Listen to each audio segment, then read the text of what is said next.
So beautiful. I love Felix Mendelssohn.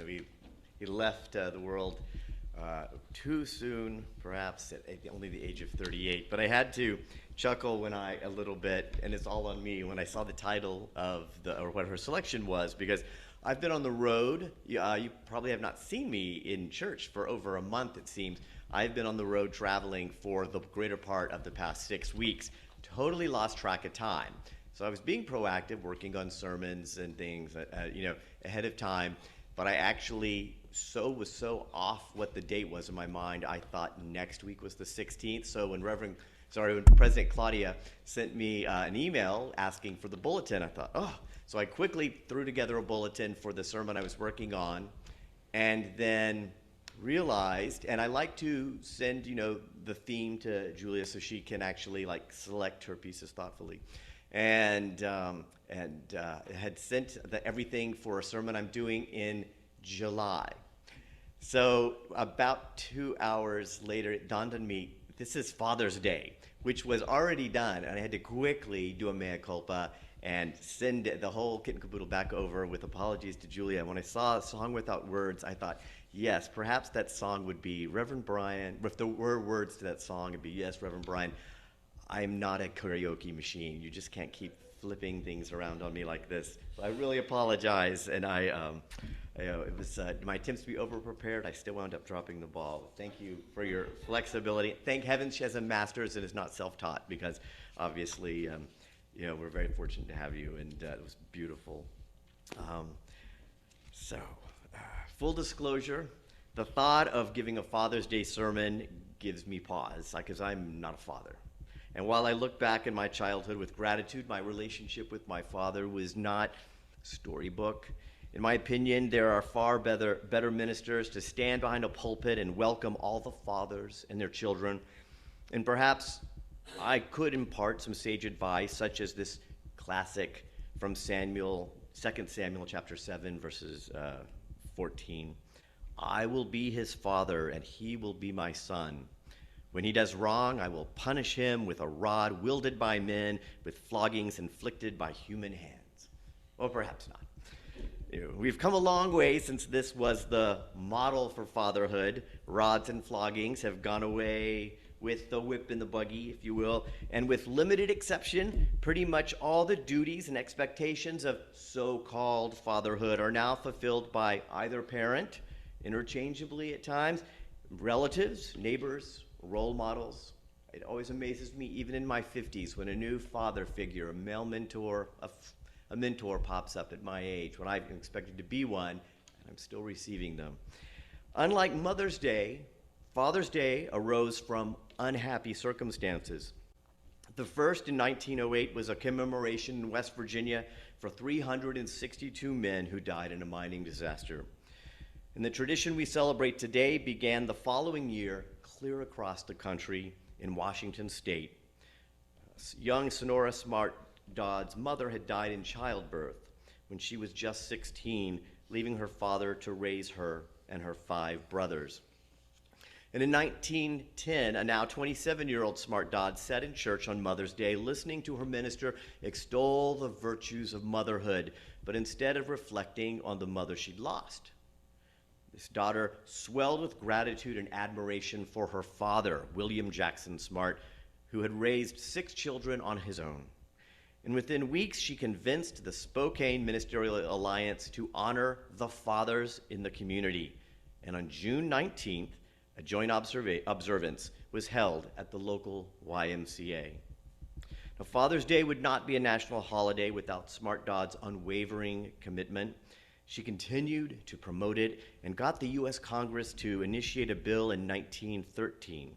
She even got President Woodrow Wilson to support Spokane's 1916 observation, but Congress remained skeptical, claiming, as people do about every holiday, that it was just a commercial grab. 8 years later, President Coolidge finally endorsed it, but stopped short of an official proclamation. But when Smart Dodd turned her attention to art school, interest in Father's Day withered, and it wasn't until the 1930s that she renewed the pursuit and got the manufacturers of typically men's suits, Pipes Hardware on board. So, a commercial grab. Despite this alliance with commercialism, Father's Day cynics did not win out. Congressional support grew over successive decades, and President Johnson finally issued that long-sought presidential proclamation. And in 1972, President Nixon officially signed Public Law 92-278, designating Father's Day a national holiday to be observed the third Sunday of June in the United States of America. Sonora Dodd Smith, who died in 1978, had the satisfaction of seeing what started as a heartfelt homage to her widower father become enshrined in national law and observed in scores of other countries.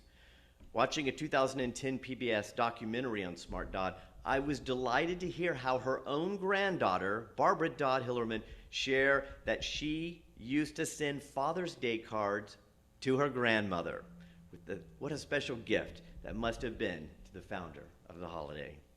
And just as Smart Dodd was awed by her father and how her father fulfilled the roles of both mother and father, Hillerman described a similar balance in her grandmother, Sonora Dodd Smith. She likened Smart Dodd to an executive who was proactive and radiated energy. Yet on the other hand, Hillerman added, she was also an undeniable romantic and compassionate woman. It brings me considerable metaphysical delight to consider how the roots of Father's Day were not inspired by a traditional father, nor was it born from a woman who limited herself to the expectations of women a century ago. And I return to that word balance. Old Western thought tells us specific traits and characteristics aligned with males and females. Yet Smart Dodd and her father are just two uncountable departures from this notion. When I look at Father's Day with a metaphysical eye, I can't help but consider how some churches now acknowledge the duality of God with the address of Father, Mother, God. The law of correspondence, so eloquently addressed in the Kybalion, says, as above, so below. Again, as above, and as below, so above.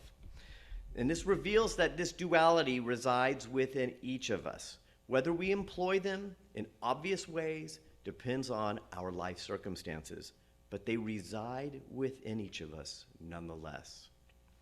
Early in seminary, I came across a wonderful interpretation of the biblical first family. That would be Adam and Eve, Cain and Abel. Cain represented the physical consciousness, Abel the spiritual, Eve is the heart, while Abel was the intellect. In other words, this story wasn't just an account of how humanity fell to the ruin right off the bat and is forever disenfranchised from God.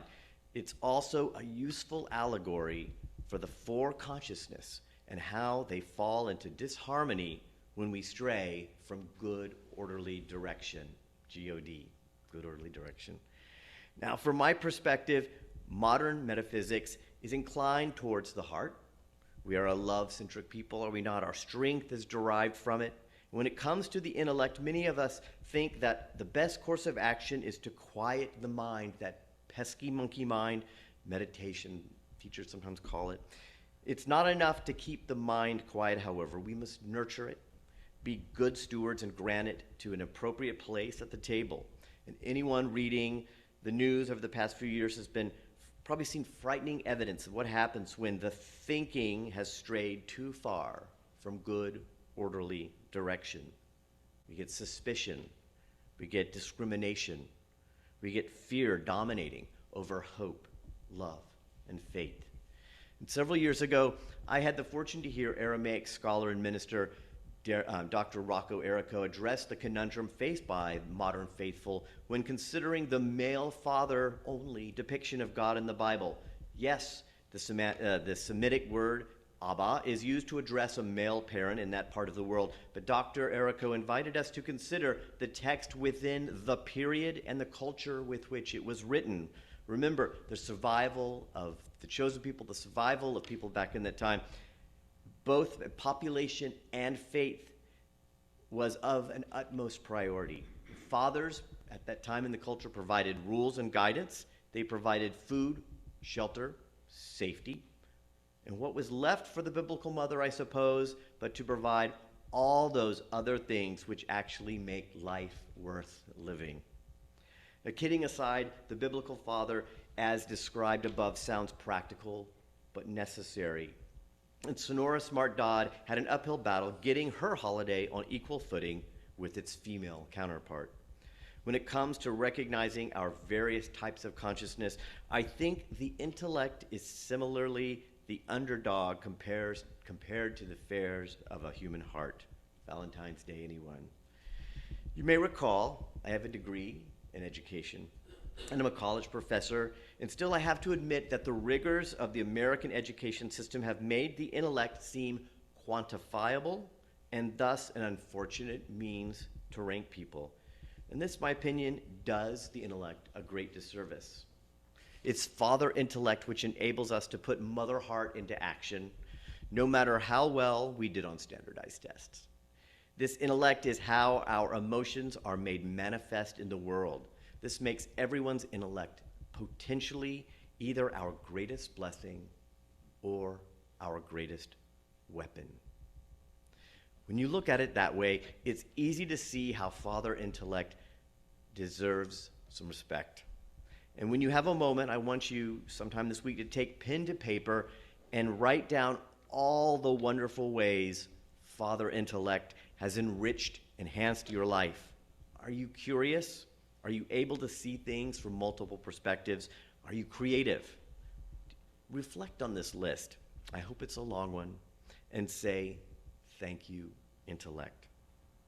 And then I want you to consider the ways you can better steward your intellect. Do you feed it good news? Do you seek out the best examples of humanity? Do you fuel anger or hurt with imagined scenarios? And as I said before, father intellect can be a great blessing or a great weapon.